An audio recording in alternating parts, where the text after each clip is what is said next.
নারায়ণগঞ্জকে আমরা প্রাধান্য দিয়ে আমরা রাজনীতিটা করার চেষ্টা করছি। জনগণের যে অধিকার, সেই অধিকারটা যাতে ক্ষুণ্ণ না হয় সেটার জন্য আমরা বিভিন্নভাবে আমরা চেষ্টা করেছি। নারায়ণগঞ্জের সাধারণ জনগণের যে সকল অসুবিধাগুলো, সেই অসুবিধাগুলি যাতে দূর হয়ে যায় সেটার জন্য আমরা আন্দোলন করেছি। অথচ সেই আন্দোলনটাকে সরকার ভালো চোখে দেখে নাই। তারা আমাদেরকে বিভিন্ন সন্ত্রাসের তোকমান দিয়ে অপমানিত কথাবার্তা বলে আমাদেরকে গ্রেপ্তার করা হয়েছে। একটা বিষয়, নারায়ণগঞ্জে কিন্তু সবসময় আপনার সাম্প্রদায়িক সম্প্রীতির একটা জায়গা। এখানে হিন্দু মুসলিম সবাই আমরা একসাথে বসবাস করি, খ্রিস্টান আমরা একসাথে বসবাস করি। ধর্মীয় কারণে নারায়ণগঞ্জে কোনো দিন কোনো হয় নাই, সমস্যা হয় নাই। এবং আমাদের সাথেও হিন্দু সম্প্রদায়ের সাথে আমাদের খুবই ভালো সম্পর্ক, এবং তারাও কোনো সময় আমাদের বিরুদ্ধে কোনো অভিযোগ তোলে নাই। অথচ সরকার কি করত, ওই ফ্যাসিস্ট শেখ হাসিনা এই ধর্মীয় বিভিন্ন ঘটনার জন্ম দিয়ে তারা বিরোধী দলকে, যেমন বিএনপি, জামাত বা অন্যান্য বিভিন্ন হুজুরদেরকে গ্রেপ্তার করে তারা সেটাকে রাজনৈতিক দমনের একটা হাতিয়ার হিসাবে সংখ্যালঘু ইস্যু তৈরি করিয়া, সংখ্যালঘুদের নির্যাতন বিষয় তৈরি করিয়া তারা সেটাকে ব্যবহার করত। আসলে বিএনপি, জামাত বা অন্য রাজনৈতিক দলের কোনো নেতাকর্মী কিন্তু সংখ্যালঘুদের প্রতি কোনো দিন কোনো খারাপ আচরণ করে নাই। যা কিছু করছে, হিন্দুদের সম্পত্তি বলে, নারায়ণগঞ্জে আপনি করে দেখেন, সকল হিন্দুদের যত নির্যাতন, তাদের সম্পত্তি দখল, এগুলি যদি করে হয়ে থাকে কোনো, সেটা আওয়ামী লীগের নেতারাই করছে। বিএনপির কোনো নেতারা করে নাই, জামাতের কোনো নেতারা করে নাই। তো সুতরাং এরপরেও এই বিরোধী দলের প্রতি তারা এই করত। আর একটা বিষয় হলো যে তারা সব সময় এই মুক্তিযুদ্ধটাকে তাদের ব্যক্তিগত সম্পদ হিসাবে তারা ব্যবহার করত। আমরা একটা মুক্তিযোদ্ধার সন্তান, আমাদের পরিবারের অনেকেই মুক্তিযুদ্ধ করেছে, অথচ আমাদেরকে কথায় কথা রাজাকার বইলা সম্বোধন করা হতো, আমাদেরকে গালি দেওয়া হতো। তো এই যে অবস্থানটা, এটা কিন্তু আমাদেরকে মানসিকভাবে অনেক সময় পীড়া দিত, যে আমরা এটা না হওয়ার পরেও আমাদেরকে কেন এই ধরনের অপবাদ, এই ধরনের অন্যায় কথা বলে আমাদেরকে ছোট করা হচ্ছে। এই সব বিষয়গুলি আমরা এই নারায়ণগঞ্জে যে সময় বিএনপি কে সুসংগঠিত করার জন্য আমার উপরে দায়িত্ব দেওয়া হয়, দায়িত্ব দেওয়ার পরে আমি বিএনপিকে সুসংগঠিত করার চেষ্টা করি। নারায়ণগঞ্জের দায়িত্ব কত সালে পেয়েছেন আপনি? আমি নারায়ণগঞ্জে আমি বিএনপি রাজনীতি অনেক আগে থেকেই করি। এর আগে সিনিয়র সহসভাপতি ছিলাম নারায়ণগঞ্জ মহানগর বিএনপির। তো আহ্বায়ক হিসাবে দায়িত্ব পাই 2022 সনের 13ই সেপ্টেম্বর। তো দায়িত্ব পাওয়ার পরে এই নারায়ণগঞ্জে বিএনপিকে আমি ঢেলে সাজানোর চেষ্টা করেছি। প্রতিটা থানা, প্রতিটা ইউনিয়ন, প্রতিটা ওয়ার্ডে সম্মেলনের মাধ্যমে, ভোটাভুটির মাধ্যমে আমি কমিটিগুলি গঠন করেছি। এবং এই কমিটিগুলি যারা রাজপথে ছিল, যারা পরীক্ষিত, যারা আন্দোলন সংগ্রামে সক্রিয় ছিল, তাদেরকেই কিন্তু মূল্যায়ন করা হয়েছে, তাদেরকেই সেই কমিটিতে পদায়ন করা হয়েছে। তো এই অবস্থায় যে সময় দেখছে যে কমিটিগুলি আমরা করছি, এই কারণে সরকার আমাদের প্রতি আরও বেশি ক্ষুব্ধ হয়েছে, আরও বেশি আমাদের প্রতি তাদের স্টিম রুলার সেটা পরিচালিত হয়েছে। আমাদের কমিটিতে যে সকল নেতাকর্মীদেরকে পদায়ন করা হয়েছে, এমন কোনো নেতাকর্মী নাই যাদেরকে মামলা দেয় নাই, তাদেরকে গ্রেপ্তার করা হয় নাই, তাদেরকে নির্যাতন করা হয় না, তাদের পরিবারকে বিভিন্নভাবে হয়রানি করা হয় না।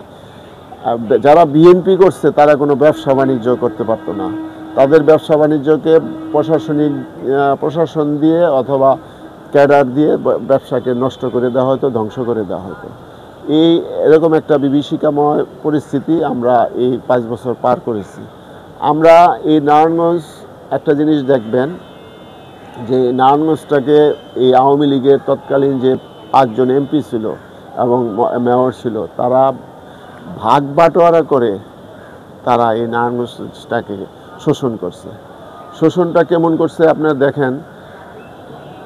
নারায়ণগঞ্জ হলো ঢাকার অত্যন্ত পাশের শহর, কিন্তু আপনি অনেক দূরে যান, সেখানে যেয়ে দেখবেন যে অনেক উন্নয়ন হয়েছে।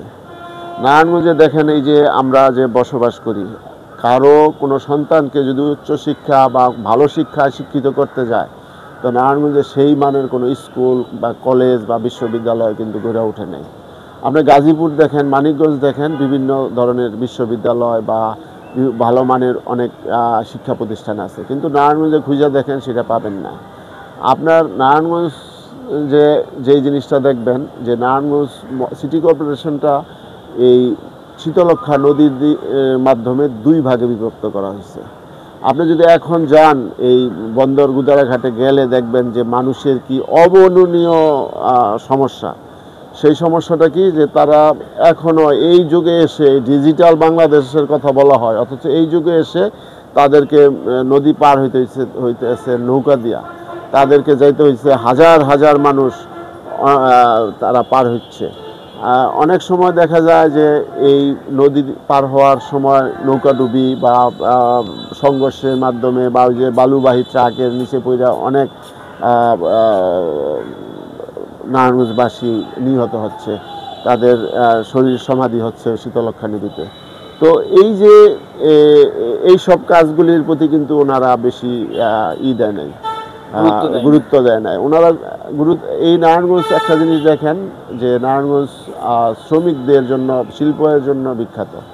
আপনার শিল্প দেখবেন নারায়ণগঞ্জে যেসব শিল্প প্রতিষ্ঠানগুলি ছিল, সেই শিল্প প্রতিষ্ঠানের অনেক শিল্প প্রতিষ্ঠান নারায়ণগঞ্জ থেকে সইরা ওই আপনার অন্যদিকে চলে গেছে, যে গাজীপুর বা অন্য জায়গায় চলে গেছে। এটার কারণটা হলো যে শিল্প প্রতিষ্ঠানগুলিকে হয়রানি, তাদেরকে চাঁদাবাজি, তাদেরকে বিভিন্ন ধরনের হয়রানির কারণে তারা নারায়ণগঞ্জ থেকে ব্যবসা গুটাইয়া অন্য দেশটিকে নিয়ে গেছে। তো এই অবস্থাটার কারণে নারায়ণগঞ্জের শিল্পের যে একটা প্রাচ্যের ডান্ডি হিসাবে পরিচিত ছিল, সেই প্রাচ্যের ডান্ডির অবস্থা থেকে এই নারায়ণগঞ্জ এখন সেই হারানো পূর্বের যে ঐতিহ্য সেটাকে হারিয়ে যাওয়ার পথে রয়েছে। একটা বিষয় আমরা সবসময় দেখি যে আপনি দেখবেন নারায়ণগঞ্জ শহরটা এক রাস্তার একটা শহর, এবং এই শহরটার মধ্যে হাঁটতে গেলে দেখবেন যে এই অল্প একটু জায়গা পার হইতে দেখা যায় অনেক সময় লেগে যায়। আপনার কোনো রাস্তাঘাট নির্মাণের ক্ষেত্রে ওই সরকারের কোনো ছিল না। নারায়ণগঞ্জকে একটি অবহেলিত জনপদ হিসাবে তারা করছে, কিন্তু নারায়ণগঞ্জ থেকে তারা লুইটা পুইটা আপনার দুর্নীতিটা এরকম একটা পর্যায়ে গেছে যে কোনো টেন্ডার সরকারি টেন্ডার এই সরকারি দলের যে এমপিরা তারা নিয়ন্ত্রণ করত, এবং সরকার যদি 100 টাকা কোনো ব্যয় করত, তার মধ্যে 70 ভাগ টাকা তাদের পকেটে যেত, হয়তো 20-30 ভাগ টাকা সেই প্রতিষ্ঠানের জন্য ব্যয় হইতো। সুতরাং কাজের মানটা কেমন হইতো সেটা অনেক সময় দেখা গেছে কাজ না করেই তারা বিল নিয়ে গেছে। আপনার এই যে দেখেন এই যে ডিএনডি বাঁধের ভিতরে যে জনপদরা আছে, এই জনপদের মানুষ দেখবেন একটু বৃষ্টি হলেই তারা একদম যেমন আপনার বন্যার কবলিত হয়।